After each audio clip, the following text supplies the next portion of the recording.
आप सभी को राधे राधे। हाय, दिस इज विकास। स्वागत करता हूं आपका मेरे ऑफिशियल यूट्यूब चैनल पर। सर्वप्रथम आप सभी को रामनवमी की बहुत बहुत बधाई। साथियों, इसी के साथ साथ आज हम लोग तीन बड़ी न्यूज पर डिस्कस करेंगे।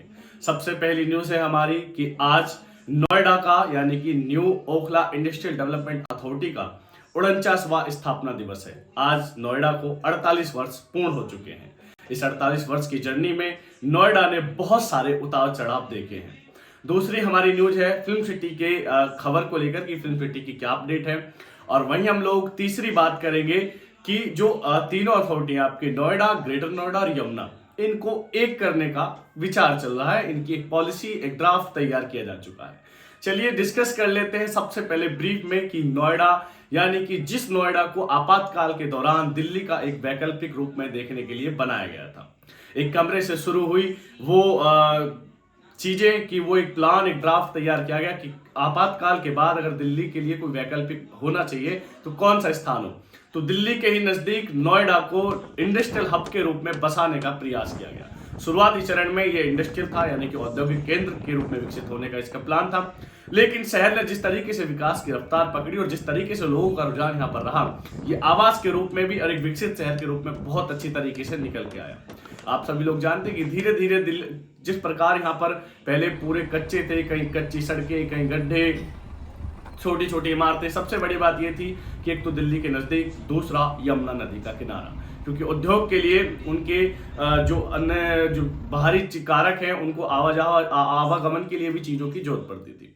दोस्तों, शहर ने विकास को इस तरीके से पकड़ा कि आज शहर के पास एलिवेटेड रोड, बड़े बड़े हाईवे, शहर के पास मेट्रो है, शहर के पास अपने पार्किंग है, बड़े बड़े मॉल्स हैं।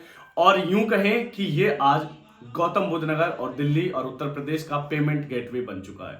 बहुत बड़े औद्योगिक घराने यहाँ पर लग चुके हैं। उसी के साथ साथ ग्रेटर नोएडा ने भी रफ्तार पकड़ी। ग्रेटर नोएडा ने अपने आप में रिहाइश में काफी ज्यादा वृद्धि की है। दोस्तों, नोएडा, ग्रेटर नोएडा और यमुना, ये तीनों अगर हम कहें कि आने वाले समय में जनपद गौतम बुद्ध नगर, क्योंकि जनपद गौतम बुद्ध नगर में तीनों अथॉरिटी आती हैं, उत्तर प्रदेश का मुख्य इकोनॉमिक गेटवे अगर हम कहें तो कोई भी इसमें मतलब बड़ा चढ़ाकर अतिशयोक्ति नहीं होगी, क्योंकि यहाँ पर वो सारी सुविधाएं उपलब्ध हैं जो एक व्यक्ति के आम जीवन, एक व्यक्ति को श्रेष्ठ जीवन बनाने के लिए या उसको जीवन जीने के लिए जो उसकी कल्पनाएं होती हैं वो यहाँ पर साकार होती दिखाई देती है। दोस्तों, यमुना अथॉरिटी में बन रही अंतरराष्ट्रीय फिल्म सिटी के बारे में आप सभी लोग जानते हैं कि कैसे वहां पर कई बार टेंडर का कैंसिलेशन हुआ, लेकिन अथॉरिटी के अधिकारियों ने और मुख्यमंत्री जी ने और मुख्य सचिव साहब ने बिल्कुल भी कोताही नहीं बरती। उन्होंने कंटिन्यू इस पर वर्क किया। जो भी खामियां आई, जो भी कमियां उन्हें लगी, उन पर काम करके आज फिल्म सिटी का टेंडर भी हो गया। टेंडर होने के बाद इसके शिलान्यास की तिथि भी हो चुकी है। यानी कि आप सभी लोग जानते हैं जिस प्रकार से अभी लोकसभा के चुनाव चल रहे हैं, लोकसभा के चुनाव के बाद इसके शिलान्यास की घोषणा की जाएगी, इसकी तिथि निश्चित की जाएगी। और यह भी हो सकता है कि फिल्म इंडस्ट्री के तमाम दिग्गज सितारे और उसी के साथ साथ प्रधानमंत्री श्री नरेंद्र मोदी जी द्वारा पुनः प्रधानमंत्री के रूप में शपथ लेकर इसका शिलान्यास किया जाए।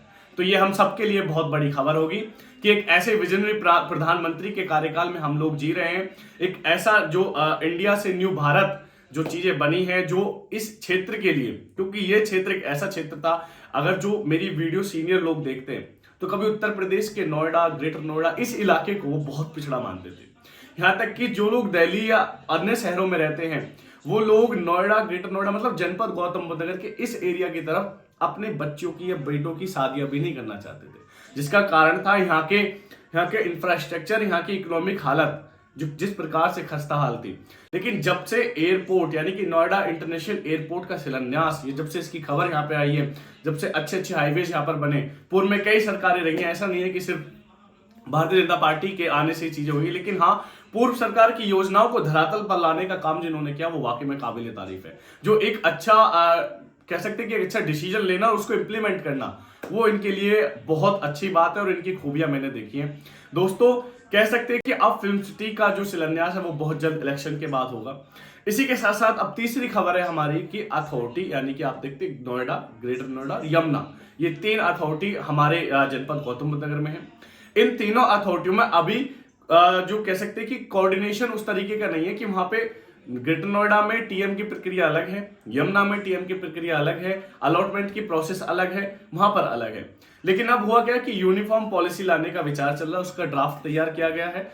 200 से अधिक पेज की ये रिपोर्ट बनाई गई है, जिस पर तीनों अथॉरिटी के अधिकारी लगातार मिलकर कार्य कर रहे हैं।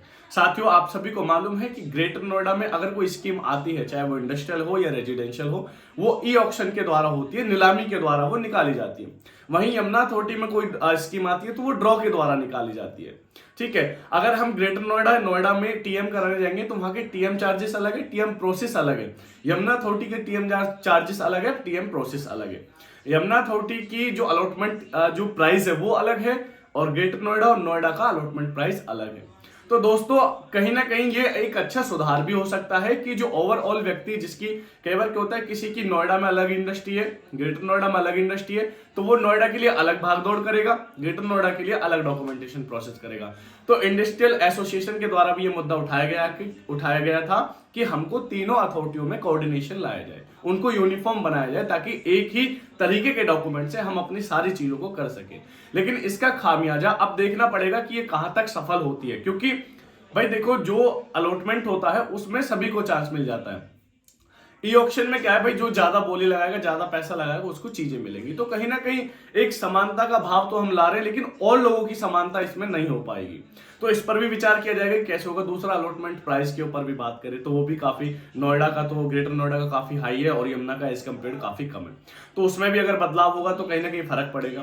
तो अभी ये ड्राफ्ट तैयार किया गया है, देखते हैं इस पर कितना कार्य चलेगा। हालांकि इसका जो मसौदा है, जो ड्राफ्ट है, वो शासन को भेज दिया गया है। शासन से अगर संस्तुति मिलती है, रिपोर्ट आती है, तो कहीं ना कहीं आपको तीनों अथॉरिटी में बहुत बड़े चेंजेस देखने को मिलेंगे। हो सकता है स्कीम के रेट भी बढ़ सकते हैं, हो सकता है आपको अन्य सुविधाएं भी यहाँ पर प्राप्त हो सकती है। साथियों, ये न्यूज आज की तीनों बड़ी थी, और अगर आप इसी तरीके की यमुना, ग्रेटर नोएडा, नोएडा में इन्वेस्टमेंट से रिलेटेड न्यूज चाहते हैं, क्योंकि इनसे ना, ये जो मैं आपको वीडियोस बनाता हूं, इनसे एक ब्रॉड आइडिया आपको हो जाता है कि हमको बेसिकली कहां इन्वेस्ट करना है, किस पर्टिकुलर फील्ड में जाना है, कितने टाइम के लिए जाना है। तो आप मेरे चैनल पर बने रहिए। अगर आप आए हैं तो आप प्रीवियस वीडियो भी देख सकते हैं। मैं लगातार इन्वेस्टमेंट से रिलेटेड आपको पॉइंट्स बताता रहता हूं, उनसे आप एक आइडिया ले सकते हैं, एक ब्रीफ आइडिया करके।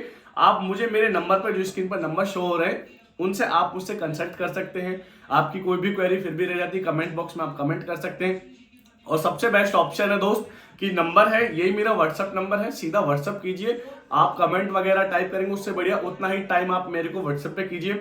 अगर आप टाइप भी नहीं कर सकते, आप वॉइस नोट बना के भेज दीजिए, मैं उसको भी पढ़ के, सुन के आपको रिप्लाई करूंगा। बाकी आपकी कोई भी क्वेरी है, लगातार हम उन पर काम करते रहते हैं। और एक चीज मैं आपसे कहूंगा, जो वीडियो देखते हैं, आप हमारे सबसे बड़े, कह सकते हैं कि मेरे ना, एक चीजों को पॉइंट आउट करने वाले लोग हैं। आप मेरे मार्गदर्शक की तरह काम करते हैं। अगर आपको लगता है कि विकास भाई हमें और अच्छा करना चाहिए, या विकास आप इस फील्ड में और बेस्ट करो, ये वाली चीजें आप बताओ, तो जरूर मुझे आप गाइड किया करें, आप व्हाट्सएप पे इवन करें, क्योंकि मुझे अच्छा लगता है जब कोई हमें बताता है और हमारी कमियों को हमें सिखाता है। क्योंकि अगर हम उन कमियों पे आज सुधार नहीं करेंगे तो किसी बड़े मंच पे जाके हम बहुत बड़ी गलती करेंगे। तो मेरा आपसे ये निवेदन है कि आप जो भी सीनियर है, आपको जो भी लाइफ का एक्सपीरियंस है, आपको लगता है कि मुझे अपने अंदर ये इंप्रूवमेंट करना चाहिए, तो आप मुझे जरूर मेरे व्हाट्सएप पर भेजें। और वीडियो देखने के लिए आप सभी का बहुत बहुत धन्यवाद। मैं श्री जी से, हमारी राधिका रानी से प्रार्थना करूंगा कि आप पर वो उनकी कृपा बहुत बहुत ज्यादा बरसाए। पुनः आप सभी को राधे राधे, जय हिंद, जय भारत।